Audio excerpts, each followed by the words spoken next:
in this month of Ramadan, the reward of those types of voluntary acts of worship is actually multiplied so much that it makes it more meaningful to participate in and engage in these types of worship. So, for us to get up a little bit early for Fajr, for example, and make sure that we don't just fulfill the 2 units that are farad, but rather we start off with 2 that are sunnah.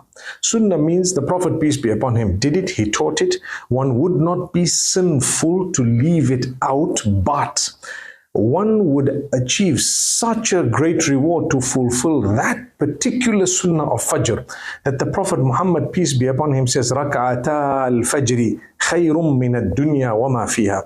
The 2 units of voluntary prayer, the sunnah prayer that you offer before Salatul Fajr as part of the Fajr is better for you than the whole world and whatever it holds.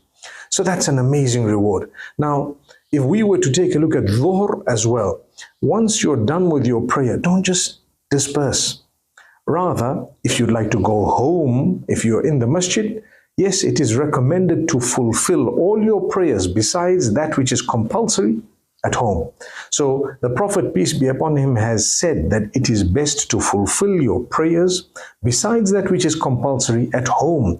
And he also says, don't make your homes graves, because a home where the remembrance of Allah is not fulfilled or is not engaged in, and salah is not fulfilled, which is the prayer, and Quran is not recited, is actually a home that is dead. It's more like a grave. So therefore, if you know that you are not going to be lazy, then you go home and you fulfill the sunnah. Get used to it.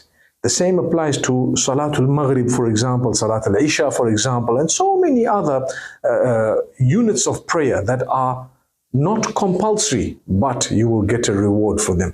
That's as far as the prayer goes. Thereafter, you have many other acts that are the sunnah of the Prophet, peace be upon him. I give you a quick example.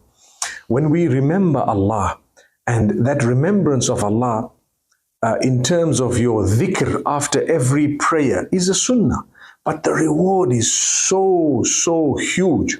So try to get this fitted into your lives, especially during the month of Ramadan, with the idea to continue even outside Ramadan. And this is the whole aim of the month of Ramadan, to develop a relationship with Allah on a level that is higher than what it actually was. So Allah Almighty wants us to engage in these acts of worship, and Allah Almighty wants us to develop.